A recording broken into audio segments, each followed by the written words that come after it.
No one wants to start off with a 900-page fantasy series or the latest viral book talk recommendation. If you're trying to get back into reading, these are the books that I would personally hand to you. They're entertaining, easy to get invested in, and most importantly, they made me want to keep turning the page.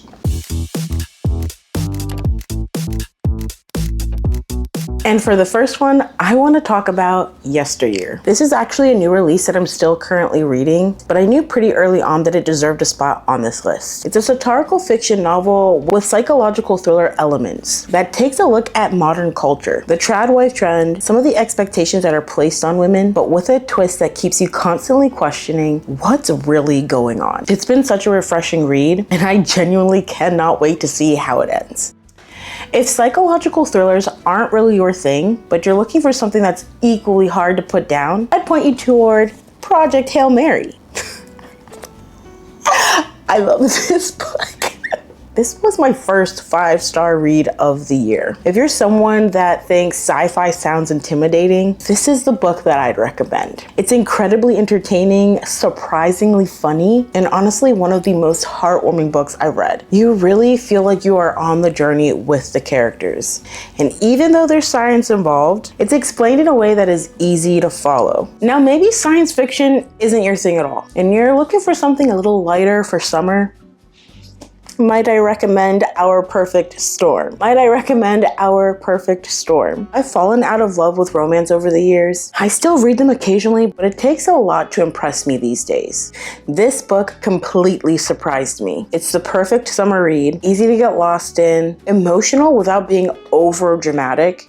Such a plus. And exactly the kind of book that I would recommend tossing into your beach bag. If you're looking for something with a little more emotional depth, then I'd recommend The Wedding People. This book tackles some pretty heavy topics, but somehow still manages to feel hopeful and surprisingly funny at times. The entire book takes place over the course of just 6 days, which gives it a really engaging pace. The characters felt incredibly real to me, like they were leaping off the page, which for me, I've been finding it harder to find books that do that for me. And it's one of those books that stay with you long after you finish. Another book that completely consumed my life while I was reading it was Carrie, Soto is Back. Oh my God, almost hit myself in the face.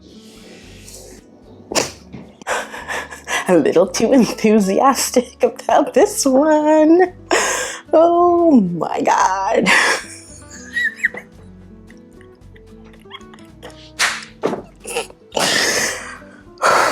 Okay, this is one of my all-time favorite books. Yes, it's about tennis, and yes, I knew basically nothing about tennis before going into it. But somehow, by the end of the book, I was convinced that I could somehow become a professional athlete. I love books that make you care about something you never thought you'd care about. This book made me invested in every match, every win, every loss, and every comeback.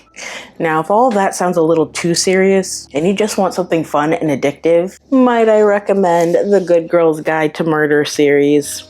I couldn't just put the one book on here. I had to give you the whole series because that's how addictive this series is going to be for you. If you haven't read it, it's just one of those books that keeps you turning the page. If you want something fast-paced and impossible to put down, start here. This series constantly leaves you wanting just one more chapter. It's a great entry point into thrillers, and if you end up loving it, there's also a TV show adaptation waiting for you afterwards. I cannot. I love this series so much, and I remember hearing so much about it. When I finally got to sink my teeth into it, I could never look back. Clearly, I also reread this series quite often, which I don't say very often.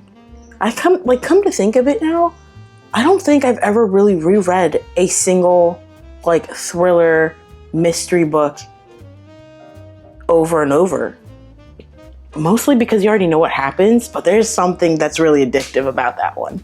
And if you finish the series and you find yourself wanting even more suspense, then check out It's Not Her. The final book on my list is a thriller that I think is perfect for easing yourself back into reading. It's engaging from the beginning, keeps your attention the entire time, and doesn't require a huge commitment. Sometimes when you're trying to become a reader again, the best thing you can do is pick up a book that keeps you entertained.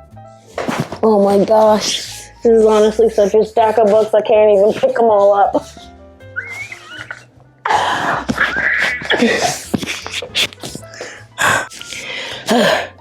If you're trying to get back into reading this summer, I don't think you can go wrong with any of these. Oh boy.